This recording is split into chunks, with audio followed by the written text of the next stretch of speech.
여러분, 과학계 전체를 뒤흔들어서 노벨상까지 받은 발견 하면 어떤 게 떠오르시나요? 오늘은 바로 그런 발견 중 하나, 물리학의 교과서를 아예 새로 쓰게 만든 어떤 특별한 입자에 대한 이야기를 한번 해볼까 합니다.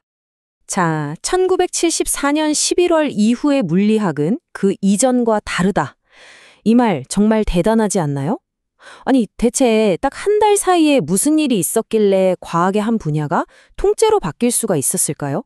바로 이 궁금증에서부터 오늘 이야기를 한번 풀어가 보죠. 이 엄청난 발견을 제대로 이해하려면 우리 먼저 타임머신을 타고 그때로 돌아가 봐야 해요. 당시 물리학자들이 세상이 무엇으로 만들어졌다고 생각했는지, 그러니까 이 우주를 구성하는 가장 작은 벽돌이 대체 뭐였는지부터 알아봐야겠죠? 여기서 말하는 소립자라는 건요, 무슨 어려운 과학 용어가 아니에요. 지금 여러분이 보고 계신 이 화면, 여러분 자신, 이 세상 모든 것을 이루는 가장 근본적인 재료, 그야말로 궁극의 벽돌인 셈이죠. 이보다 더 작은 건 없다고 생각했던 바로 그거예요. 사실 이런 작은 벽돌들을 찾아 헤맨 인류의 여정은 꽤 오래됐습니다.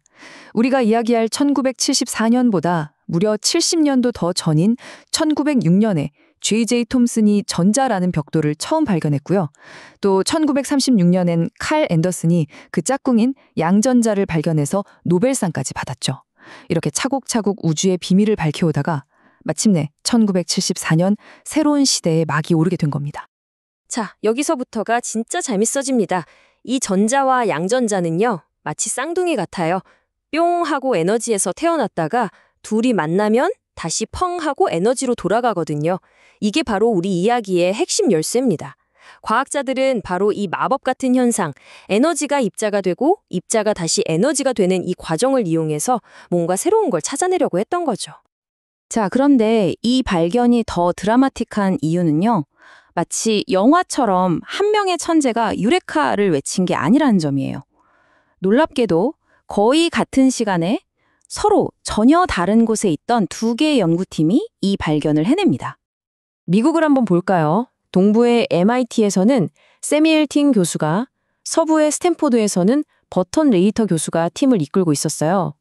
사는 곳도 연구하는 곳도 수천 킬로미터 떨어진 이 두 팀이 서로 알지도 못한 채 똑같은 목표를 향해 달려가고 있었던 거죠. 이 두 팀의 접근 방식은 정말 정반대여서 더 흥미로워요. 팅 교수 팀은 아주 높은 에너지 속에서 전자, 양전자 쌍둥이가 태어나는 순간을 포착하려고 했고요. 리히터 교수 팀은 반대로 전자랑 양전자를 정면으로 충돌시켜서 무슨 일이 일어나는지 보려고 했어요. 하나는 탄생의 순간을, 다른 하나는 소멸의 순간을 본 셈이죠. 정말 다르죠? 그런데 놀라운 건 이렇게나 다른 실험실에서 전혀 다른 방법으로 연구했는데도 두 팀 모두 똑같은 걸 발견했다는 거예요. 바로 새롭고 아주 무거운 입자가 있다는 명백한 신호를요. 이건 뭐 우연이라고 할 수가 없는 거죠. 서로가 서로의 발견을 완벽하게 증명해 준 셈이 됐습니다. 그래서 재밌는 일이 벌어져요. 팅 교수팀은 이 입자에 J라는 이름을 붙였고 리히터 교수팀은 그리스 문자 프사이를 이름으로 제안했죠. 그래서 어떻게 됐냐고요? 결국 둘 다 쓰기로 한 거예요.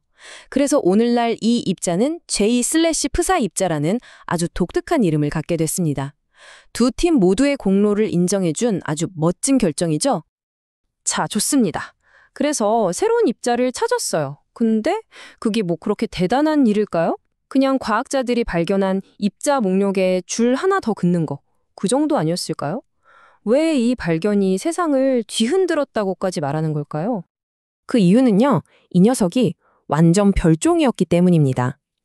기존의 물리학자들이 알고 있던 모든 규칙을 그냥 다 무시해버렸어요. 마치 잘 맞춰진 퍼즐에 갑자기 전혀 다른 모양의 조각이 나타난 것처럼 도무지 설명이 안 되는 존재였던 거죠. 생각해보세요. 1974년 이전까지 과학자들은 입자들을 나름의 가족으로 잘 분류해놨어요.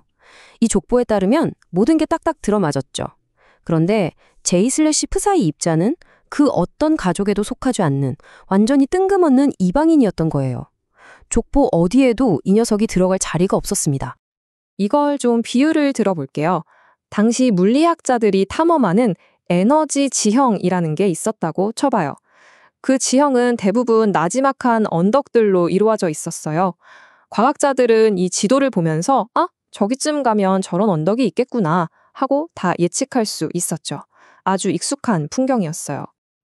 그런데 갑자기 그 익숙한 풍경 한가운데에 말도 안 되는 게 나타난 겁니다. 인용문에 나온 것처럼 다른 입자들보다 2배 이상은 무거운데 그 폭은 무려 1000배나 더 좁은, 이건 언덕이 아니었어요. 이건 마치 평원에 갑자기 우뚝 솟은 거대한 피라미드 같았죠. 1000배요, 1000배. 이게 얼마나 말이 안 되는 거냐면 여러분이 이집트에서 피라미드를 보는데 다른 것들보다 훨씬 높으면서도 그 폭이 바늘처럼 뾰족한 그런 피라미드를 발견했다고 생각해 보세요. 이게 어떻게 서 있지? 이건 누가 만들었지? 온갖 생각이 다 들겠죠. 당시 물리학자들이 느낀 충격이 바로 그런 거였습니다. 맞아요. 이런 불가능해 보이는 구조물은 그냥 특이한 돌멩이가 아니잖아요. 이건 이 피라미드를 만든 우리가 전혀 몰랐던 어떤 숨겨진 문명이 존재한다는 강력한 증거가 되는 거죠. 마찬가지로 제이프사의 입자는 그냥 새로운 입자 하나가 아니라 우리가 모르던 새로운 물리 법칙, 새로운 차원이 존재한다는 신호탄이었습니다. 자, 그럼 이 거대한 피라미드의 발견은 그 뒤 물리학의 세계를 어떻게 바꿔놓았을까요? 말 그대로 모든 걸 뒤집어 놨습니다. 첫째, 기존의 입자 족보가 틀렸다는 걸 보여줬죠. 둘째, 과학자들은 소립자 물리학 전체를 아예 처음부터 다시 검토해야만 했습니다. 그리고 마침내 이 모든 혼란 끝에 엄청난 결론에 도달합니다. 바로 우리가 몰랐던 새로운 기본 벽돌 4번째 쿼크가 존재한다는 사실을 확인하게 된 거죠. 결국 이 제이프사의 입자는요, 우리가 물질을 이해하는 데 있어서 완전히 새로운 차원의 문을 열어준 열쇠였던 셈입니다. 우리가 3차원에 살고 있다고 생각했는데 갑자기 4차원으로 가는 문을 발견한 것과 같은 충격이었죠. 그리고 이게 바로 과학이 정말 매력적인 이유 아닐까요? 이 제이프라이 입자의 이야기는 우리에게 알려줍니다. 우리가 아는 게 전부가 아니라고. 우리가 그린 우주의 지도는 아직도 빈칸 투성이라고 말이죠. 어쩌면 지금 이 순간에도 저기 어딘가에 우리가 상상도 못할 2번째 피라미드가 발견되기를 기다리고 있을지도 모릅니다.